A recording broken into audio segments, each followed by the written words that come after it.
अस्सलाम वालेकुम students, hope so आप सब लोग ठीक होंगे।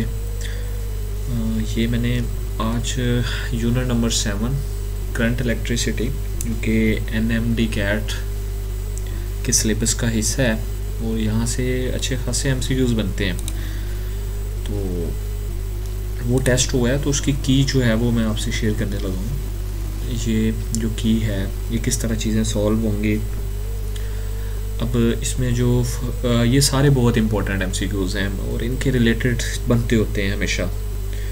तो फर्स्ट MCQs है, इसमें वो कहता है wire of resistance R is cut into 2 equal parts. ठीक है, ये पार्ट्स है, इसको ज़रा सेट कर लीजिएगा। एंड R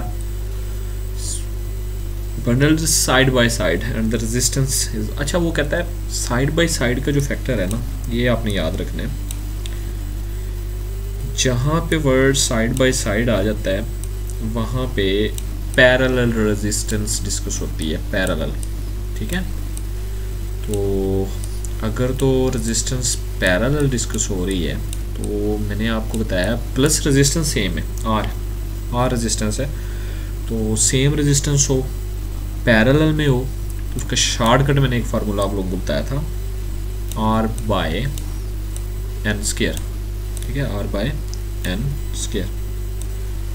अब कितने पार्ट्स में डिवाइड हो रही है? ऑफ कोर्स 2 पार्ट्स में वो कह रहा है, तो आर बाय 2 का स्क्वायर। ठीक है, इसको आप स्क्वायर लिख लें तो ये आ जाएगा आर बाय 4। तो इसका ये वाला आंसर ठीक है। तो साइड बाय साइड हमेशा पैरेलल होता है, ये आपने माइंड में रखना है। और सेकंड में वो कहता है 2 resistance R1 and R2 are connected in 2 identical batteries. अच्छा, यहाँ पे एक बैटरी है और वो जो बैटरी है वो 9 वोल्ट की है, 9 वोल्ट की। ठीक है, if R1 is equal to 2R2 then the current through R1 is. Current की कंडीशन क्या रहेगी? अब R2 क्या हो रहा है? डबल हो रहा है। इसका जो अगर आप R2 की वैल्यू निकालें तो ये तो ऑफ कोर्स हाफ हो जाएगी। ठीक है, और जब ये हाफ हो जाएगी तो यहाँ पे ज़रा चेक करें, हाफ देन दैट R2, तो इसका ऑफ कोर्स आंसर ये है, दिस वन। ठीक है, नेक्स्ट MCQs की तरफ मूव करें तो इसमें वो कहता है ये डायग्राम बनी हुई है ना, ये बेसिकली MCQs के लिए। तो नेक्स्ट वो कहता है the circuit in the figure above contain 2 identical light bulbs in series with a battery. Series में लगे हुए हैं 2 बल्ब, सही है, दोनों ही सीरीज में नज़र भी आ रहे हैं। At first both glow with equal brightness. Of course दोनों सीरीज में है, ये दोनों ही सीरीज में है। जब ये दोनों सीरीज में है तो इनमें से जो करंट पास करेगा वो सेम होगा, जो I है वो क्या होगा? सेम होगा। और जब I सेम होगा तो ऑफकोर्स ब्राइटनेस भी उनकी ऑलमोस्ट सेम रहेगी। ठीक है, तो फिर क्या होगा? When a switch S is closed, और जब हम स्विच S क्लोज कर देंगे तब वो कहता है क्या होगा? ज़रा गौर करें, जब ये स्विच क्लोज हो गया, जब ये स्विच क्लोज हो गया तो करंट लो, ये उसका हाई पोटेंशियल है और ये उसका लो पोटेंशियल है। पॉजिटिव चार्ज अगर डिस्कस करें तो वो फ्लो करता है high potential to low potential, तो कुछ यूँ मूव करेगा। जब वो यूँ मूव करेगा तो ये लूप बन गई। ठीक है, और इस लूप में करंट शॉर्टेस्ट पाथ चूज कर रहा है, इस बल्ब में से पास ही नहीं कर रहा। और जब बल्ब 2 में से पास ही नहीं कर रहा तो यहाँ पे स्टेटमेंट देखें, जो 1 है वो ब्राइटर होगा लेकिन सेकंड नहीं होगा, करंट नहीं पास कर रहा उसमें। ये स्टेटमेंट ठीक है, बाकी जिस लिहाज से मर्जी आप पढ़ लें, ये पहले भी गलत है। पहले वो कहता है पहले ही ग्लो नहीं करेगा, दूसरा वो कहता है दूसरा ग्लो करेगा बट वो डिमर होगा, लेकिन हमारे लिहाज से तो करंट पास ही नहीं करेगा उसको। ठीक है, करंट को जब एक शॉर्टेस्ट पाथ ही मिल रहा है तो करंट वहाँ क्या लेने जाएगा? दूसरे में वो कहता है पहला जो दूसरा है वो ज़्यादा ब्राइटर होगा as compare to first one. तो ऐसा भी नहीं हो सकता, गलत है। तो ये इसका आंसर ये है, बी। नेक्स्ट में वो कहता है एक करंट है और उसको वो कह रहा है I1 है और ये फिर I2 हो गया और ये फिर I3 हो गया, मतलब ये इनवर्ड है और ये आउटवर्ड है, ये आउटवर्ड है।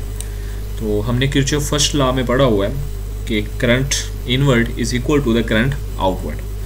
तो जो इसको मैं कह देता हूँ ये I3 है, I3। तो I3 जो है वो किसके इक्वल होगा, I2 सॉरी 3 तो यहाँ है ना, इसको 4 कर लें, I4।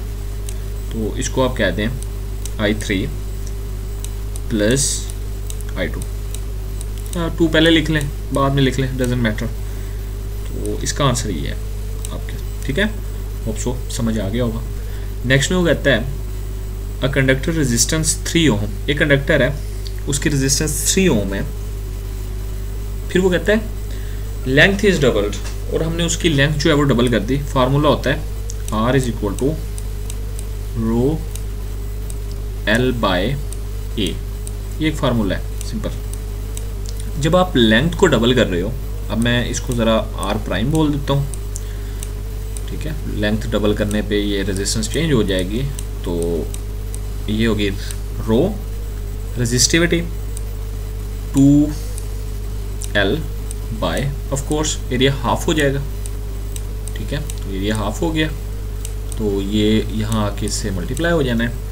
तो हमारे पास R prime is equal to 4 rho L by A आ जाएगा, और ये टर्म तो हमें पता है किसकी इक्वल होती है, R की इक्वल होती है। तो यहाँ से हम लिख लेंगे R prime is equal to 4R। ये हमारे पास रेजिस्टेंस निकल आई जब हमने लेंथ क्या कर दी, डबल कर दी। तो कहते हैं the wire is bend into the form of equilateral triangle, और फिर उस वायर को उन्होंने इक्विलेटरल ट्राइंगल में फिट कर दिया है। The resistance between end of the sides, अब वो कहता है इसको मजीद सॉल्व करें, आसान है। ज़रा देखें, एक ट्राइंगल है जिसकी सारी ही लेंथ सेम है, यहाँ पे सेम शायद ना बने लेकिन सेम है। ये हमने 3 रेजिस्टेंस लगा दी, सारी रेजिस्टेंस सेम है। ये भी 4 आ रहा है, अभी निकालिए, ये भी 4 आ रहा है और ये भी 4 आ रहा है। तो अगर हम इनको इन ऊपर वाली का रिलेशन देखें तो ये तो सीरीज़ में है, तो ये क्या हो जाएंगी 8R, और नीचे वाली 4 आ रहा है। और जब ये 8R होगी और ये, फिर तो ये दोनों पैरेलल नहीं हो जाएंगी। तो जब ये पैरेलल हो जाएंगी तो पैरेलल का फार्मूला क्या पढ़ा था हमने, 1/R equivalent is equal to 1/4 plus 1/8। तो ये क्या बनेगा 8, 2 + 1, 2 + 1, ये हो जाएगा 3/8। और जब फिर आप इसको उलट करेंगे क्योंकि R/ओवर में है तो 8/3। तो इसका आंसर ये है। होप सो समझ आ गई होगी आपको। बाकी की नेक्स्ट वीडियो में अपलोड करूँगा क्योंकि वीडियो काफ़ी लेंथी हो जानी है, तो वो फिर मैं नेक्स्ट वीडियो में अपलोड करता हूँ।